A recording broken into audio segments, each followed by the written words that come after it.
बिस्मिल्लाहिर्रहमानिर्रहीम। अस्सलाम वालेकुम। बुक हम लोग के पास introduction to statistical theory part 2 की बुक है और मैं अब आप लोगों को एग्जांपल करवाने लगी हूँ जो वो है एग्जांपल नंबर 18.3। ठीक है, अब क्वेश्चन को पहले पढ़ लेते हैं। अच्छा, मैं इस पेज में आप लोगों को इम्पॉर्टेंट क्वेश्चन ही करवा रही हूँ, सारे क्वेश्चन नहीं करवा रही। आप लोग अगर ये सारा कर लेते हैं तो आप लोग अगर एमएससी के साइकोलॉजी के स्टूडेंट हैं तो आप लोग पास हो सकते हैं। सिर्फ मेरे चैनल के जितनी वीडियोस मैं अपलोड कर रही हूँ वो वाली। ओके, अब क्वेश्चन है 10 individuals are chosen at random from a normal population and the heights are found to be in inches. अब ये उन्होंने वैल्यूज दी हुई हैं। In the light of these data discuss the suggestions that mean height in the population is 66 inches. अब उन लोगों ने हमें मीन हाइट जो है वो दे दी हुई है 66, मतलब म्यू हम लोगों को उन्होंने दे दिया हुआ जो कि है 66। ठीक है, यहाँ पे कंडीशन आ जाती है, ये कंडीशन वाला क्वेश्चन है, कंडीशन आ जाती है। और जो कि है कंडीशन मैं आपको बताती हूँ। कंडीशन उन लोगों ने हमें दी हुई है कि एच नॉट जो कि है mu is equal to 66। Zero नहीं हम लोगों ने लेना 66 क्योंकि उन्होंने हमें मीन हाइट बता दी हुई है। और इसके अल्टरनेशन में अगर हम लोग देखें तो वो है H1 mu is not equal to 66। अब हम लोगों ने प्रूव करना है कि वो 66 के इक्वल आ रहा है या नहीं आ रहा। ठीक है, अब हम लोग सॉल्व कर लेते हैं। ठीक है, एक्स बार जैसा कि पता है एक्स बार का फार्मूला क्या होता है। X bar is equal to sigma x over n. Sigma x हम लोगों को मैंने फाइंड कर लिया हुआ है पहले ही। ये जितने भी उन्होंने हमें वैल्यूज़ दी थी उन सबको प्लस करेंगे तो हम लोग के पास सिग्मा एक्स आ जाएगा। वो है 678 डिवाइडेड बाय टोटल नंबर्स जो हैं वो भी उन्होंने हमें बता दिया है क्वेश्चन में ही। द इंडिविजुअल्स आर चूजन जो 10 इंडिविजुअल्स। ठीक है, 10 इंडिविजुअल्स एंड हम लोग के पास 10 आ गया। नहीं तो फिर आप इन्हीं को काउंट कर लें तो वो आपको पता चल जाएगा। अब अगर हम इसको डिवाइड करते हैं तो 1 डिजिट छोड़ देना ज़ीरो का और जहाँ पे 1 लाइक आ रहा है वहाँ पे पॉइंट लगा देना, 67.8 आ जाएगा। ठीक हो गया। अब हम लोग एस की वैल्यू फाइंड कर लेते हैं जो कि S is equal to under root sigma x square over n minus sigma x over n whole का square. S is equal to अगर सिग्मा एक्स स्क्वायर की वैल्यू लिखें तो वो आएगी हमारे पास, वो हम लोगों ने टेबल से फाइंड करनी है क्योंकि एक्स स्क्वायर है तो वो जितने भी एक्स हमारे पास थे उन सब का स्क्वायर लेके जितना जो भी आएगा उन सबको प्लस कर लेंगे तो हम लोग के पास सिग्मा एक्स स्क्वायर की आ जाएगी वैल्यू। ठीक हो गया। अब हम लोग सिग्मा एक्स की स्क्वायर की वैल्यू अगर लिखते हैं तो वो आती है 46050 divided by 10 minus sigma x खाली लिखेंगे तो वो आएगा 678 डिवाइडेड बाय 10 होल का स्क्वायर।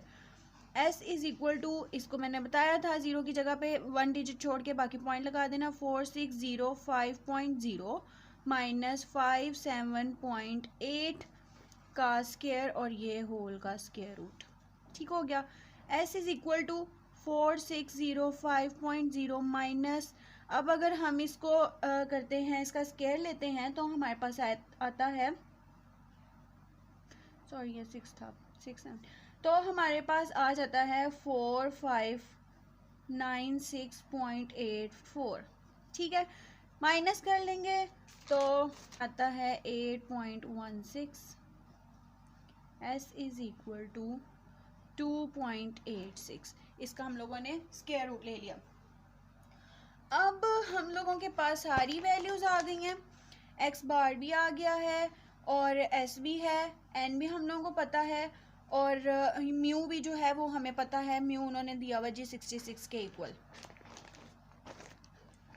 अब हम लोग अपने फार्मूला में वैल्यूज़ पुट कर देते हैं। फार्मूला था हमारा t is equal to x bar minus mu divided by s over under root n. ठीक है, t is equal to x bar हमने फाइंड किया था 67.8 माइनस म्यू जो था वो 66 था डिवाइडेड बाय एस हमारे पास जो है वो होगा 2.86 डिवाइडेड बाय एन 10 थे। अब यहाँ पे ही कर लेते हैं 67 में से अगर 67.8 में से अगर हम 66 को माइनस करते हैं तो हमारे पास आता है 1.8 डिवाइडेड बाय 2.86 10 का अगर हम लोग अंडर रूट लेते हैं तो हमारे पास आता है 3.16। ठीक हो गया। अब 1.8 डिवाइडेड बाय इनको डिवाइड करेंगे तो आ जाएगा 0.91। इनको डिवाइड कर लें तो हम लोग के पास आ जाएगा 1.98। ठीक हो गया, ये सारा कुछ आ गया। अब हम लोगों ने इसका क्रिटिकल रीजन चेक कर लेना है। क्रिटिकल रीजन हम लोग देखेंगे तो हम लोगों को पता चलेगा जी हमारी जो कंडीशन थी वो सेटिस्फाई हो रही है कि नहीं हो रही। ठीक है, क्रिटिकल रीजन अगर हम लोग देखें,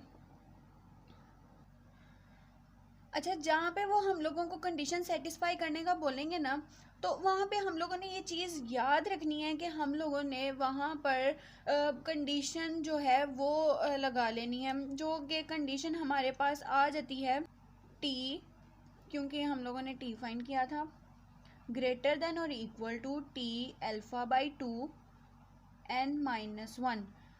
अच्छा टी अब हम लोगों के पास, चलें टी ऐसे ही अभी लिखते हैं, टी ग्रेटर देन और इक्वल टू टी अल्फ़ा जहाँ पे हमें नहीं दिया होगा तो वहाँ पे हमें पता है हम लोगों ने 0.05 सपोज कर लेना है डिवाइडेड बाय 2 n की जगह पे 10-1।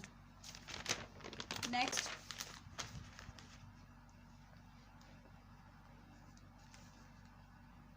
टी ग्रेटर देन और इक्वल टू टी, अगर हम लोग 0.05 को 2 पे डिवाइड करें 0.025 आएगा, n की जगह पे 10-1। टी ग्रेटर देन और इक्वल टू टी 0.025 10-1 9। अब हम लोगों ने एज प्रीवियस हम लोग जैसे करते रहे हैं टेबल वैल्यू चेक कर लेनी है। तो टेबल वैल्यू अगर इसकी देखेंगे हम लोगों की तो हमारे पास आएगी 2.262 और ये टी। अब इसमें हम लोग टी की वैल्यू कर लेते हैं पुट, जो कि हम लोगों ने पीछे फाइंड की थी वो हमारे पास थी 1.98 ग्रेटर देन और इक्वल टू 2.262। अब देखें ये क्या ये कंडीशन सेटिस्फाई हो रही है, ये वैल्यू इस वैल्यू से बड़ी है कि नहीं, ये कंडीशन सेटिस्फाई नहीं हो रही यहाँ पे। ठीक है, तो हम लोग क्या करेंगे, डू नॉट रिजेक्ट H0। ठीक हो गया, ये कर देंगे तो ये हम लोगों का आंसर होगा। ये हम लोगों ने अभी किया है एग्जाम्पल नंबर 18.3, ये हम लोगों की सॉल्व हो गई।